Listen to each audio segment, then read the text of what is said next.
This video is brought to you by patreon.com/worsttake. Get access to exclusive live streams and Discord servers, on-screen shoutouts, and early access to some videos when you join now. Help make sure that we can continue to make content like this by supporting the Patreon. Links are in the description down below.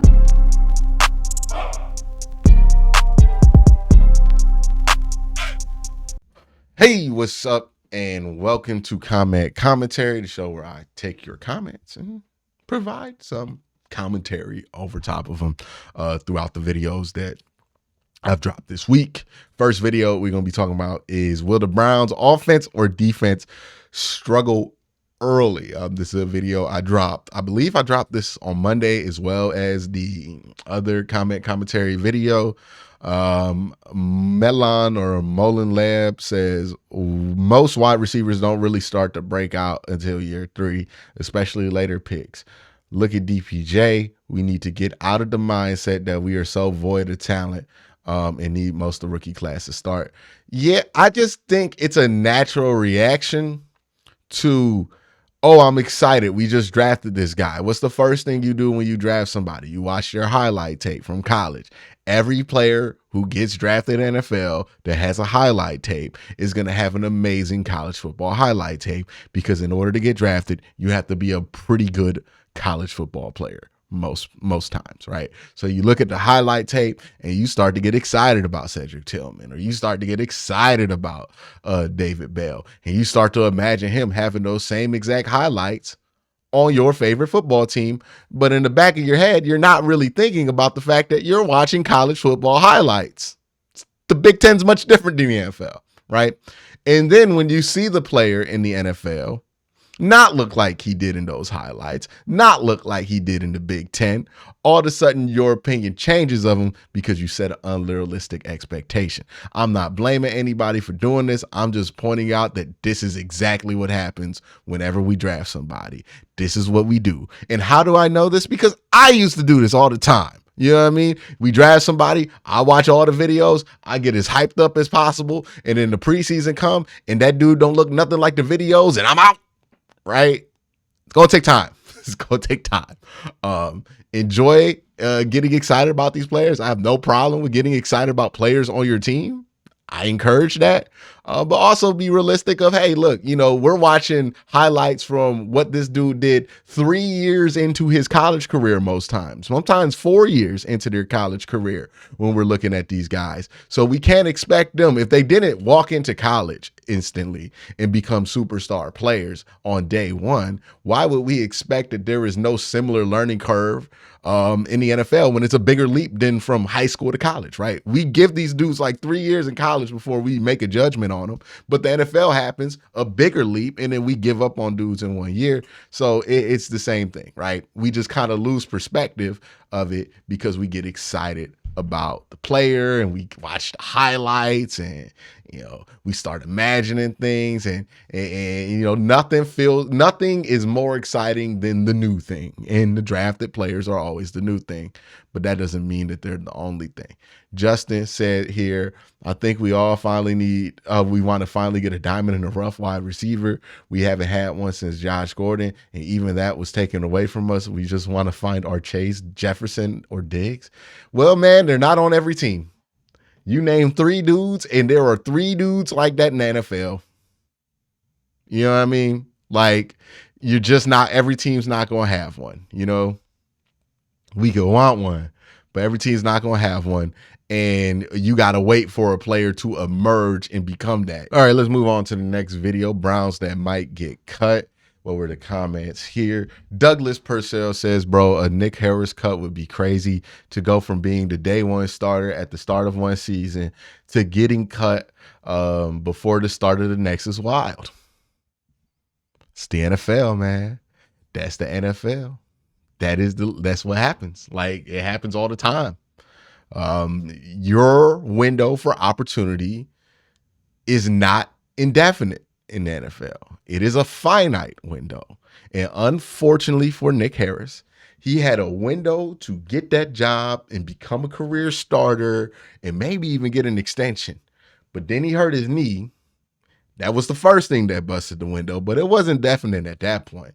But then Ethan Posick came in, played like an all-pro level player. That hurt his window. And then the Browns extended Ethan. That hurt his window. And then, oh, by the way, this guy that everybody was high on fell to the 6th round, and he plays your position. Windows shut like this in the NFL. You got to seize it when it's there, right? They're not finite. You got to go through it when they're open. And unfortunately for Nick Harris, he got hurt, and literally the worst possible combination of things happened during his injury. Like I can't imagine a more unfortunate event, or a series of unfortunate events to happen for a player. But that's what happened to him during his injury. Mr. McFly says, I had to watch the video twice to make sure I'm 10,000% sure Anthony Schwartz will probably never play in an NFL uniform. Dude wasn't on your list, but there's no way he has a spot on his roster. Okay, this wasn't an exhaustive list. And like, ain't y'all tired of just dunking on Anthony Schwartz? Like, every time I make a video about guys that I think might be on the bubble, I got to mention Anthony Schwartz. Like, are we not tired? Like, he's not making the team. I've made that clear that that's my opinion. If you watch my videos, you know I don't think highly of Anthony Schwartz. But at some point, it feels like picking on him. If I'm like, hey, every time I'm talking about bubble guys, I'm talking about the same guys. Like, I'm pretty sure there's a million articles you could read about why Anthony Schwartz shouldn't make the team and why he's probably going to get cut. He's literally on everybody's cut list. I didn't make an argument for Anthony Schwartz to make the team. Why would you think the absence of an opinion on him would be that he should make the team when I've made it clear that he shouldn't? I'm just tired of dunking on the dude when it's clear what his fate's probably going to be. You know? What's the point? What is the point? Like, what did Anthony Schwartz do to everybody that like makes everybody so bloodthirsty to dunk on him when we know that his fate's probably what it's going to be, dog? Like, he's not good. He did not play well. He's going to get this training camp to try to make the team, and the odds are stacked mightily against him because there's already like 7 dudes on the team that we would keep in front of him. I just didn't feel like dunking on him again. Felt like talking about some other names because Anthony Schwartz is not an interesting conversation to have anymore. Jakeem Grant is a more interesting conversation to have than Anthony Schwartz. You know what I mean? I just felt like talking about something different. I didn't want to talk about the same dude every day. And that's not fun for me. It's not fun for Anthony Schwartz. It's not fun for anybody. Why would we want to do that all day? The Browns get an A+ grade for the offseason was the next video.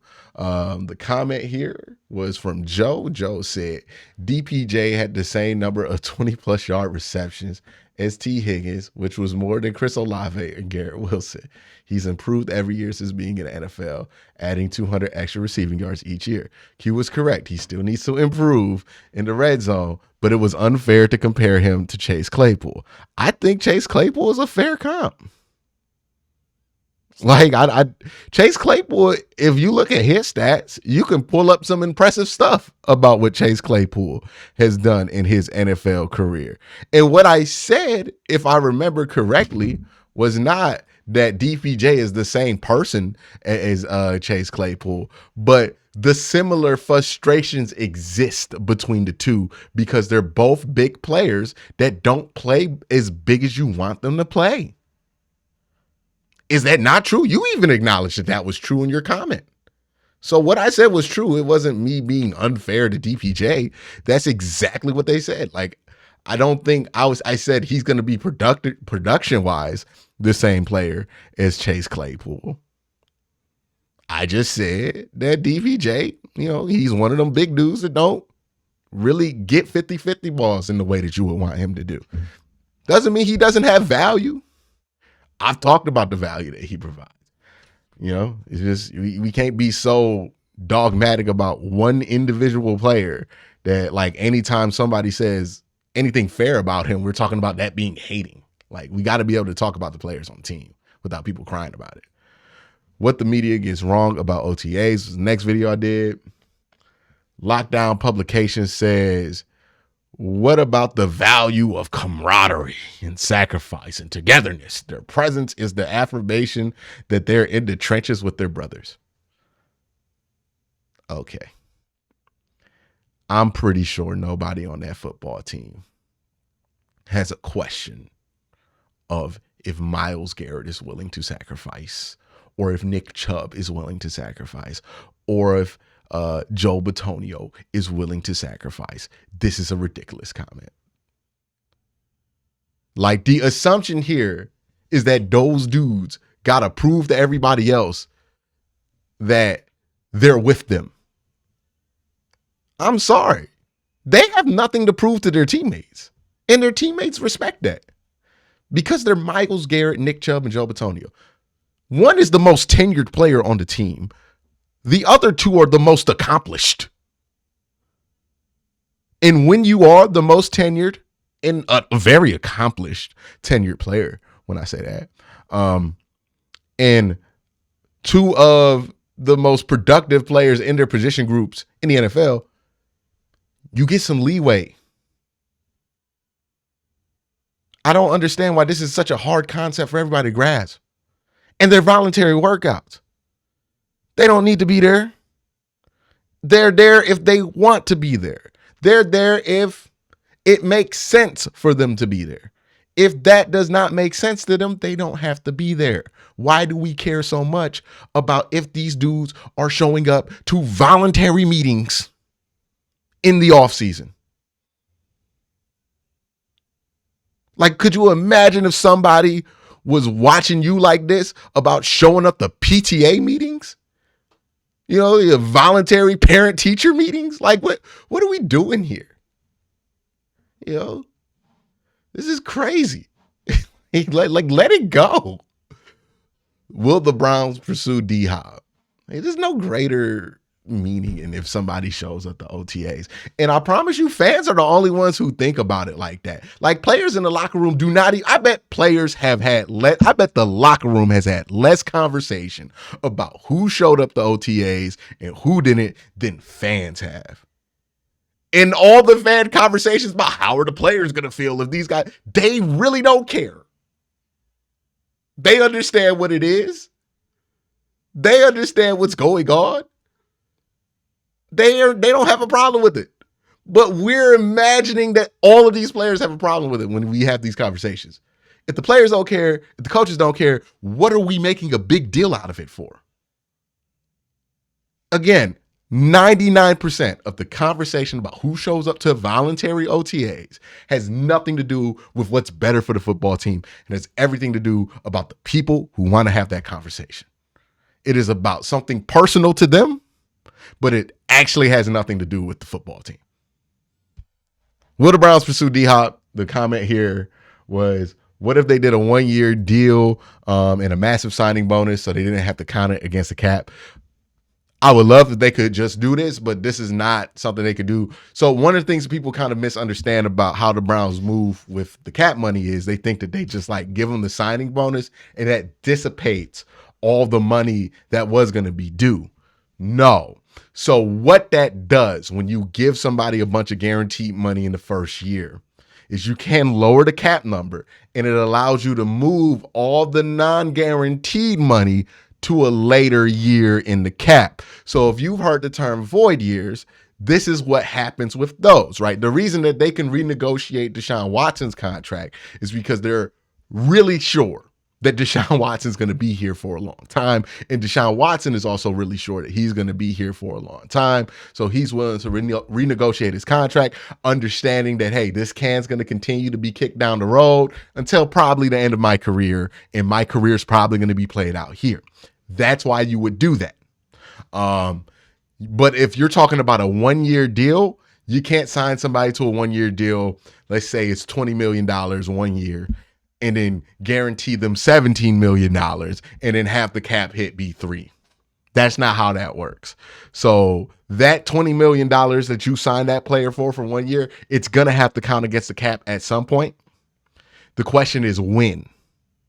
And if it's only a 1 year deal, then it has to be that 1 year deal. If you wanted to sign somebody to a 3 year deal and then have that first year be a little bit cheaper because you're going to make the cap hit spike at the back end of that contract, you could do that. But remember that this is not one of the cash strapped years the Browns are going to have with the cap. So they're probably not going to be trying to move money into 2023 and 24 and 25 and beyond. They're trying to move money into this year so that they can afford the next few years of Miles, Deshaun, Denzel Ward, those contracts. So that's why they can't do a 1 year deal with the massive signing bonus so it doesn't count against the cap. Because again, that money has to be due at some point.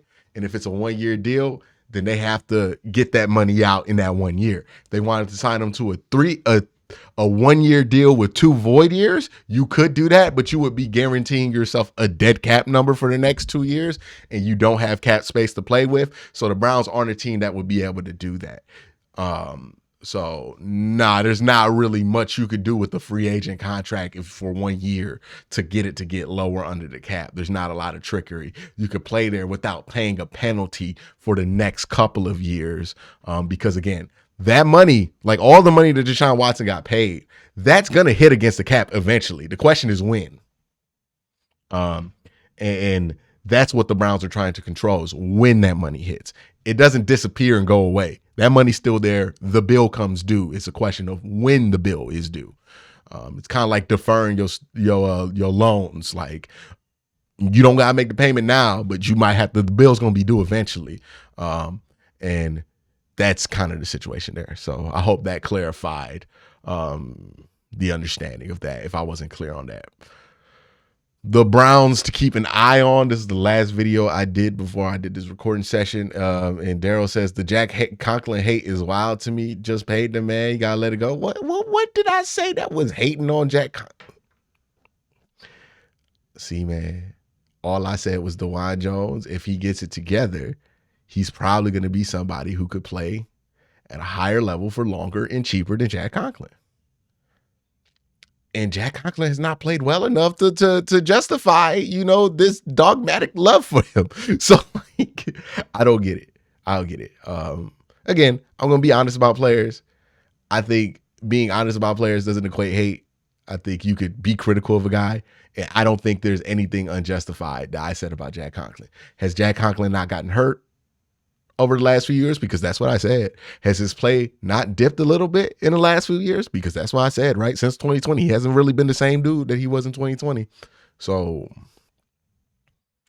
just pointing out facts about Jack Conklin. It's not hating on him. He's also a tremendous player when he's out there. But the question is, if he's going to be out there. He's gotten hurt every year he's been on the team.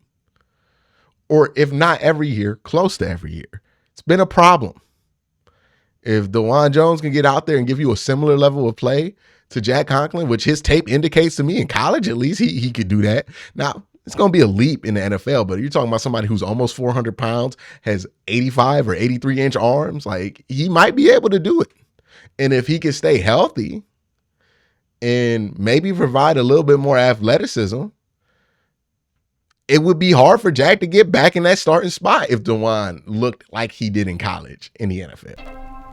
I think that's a truthful conversation. I don't think that's hating on him. But that's it for today's commentary. Y'all have a great day.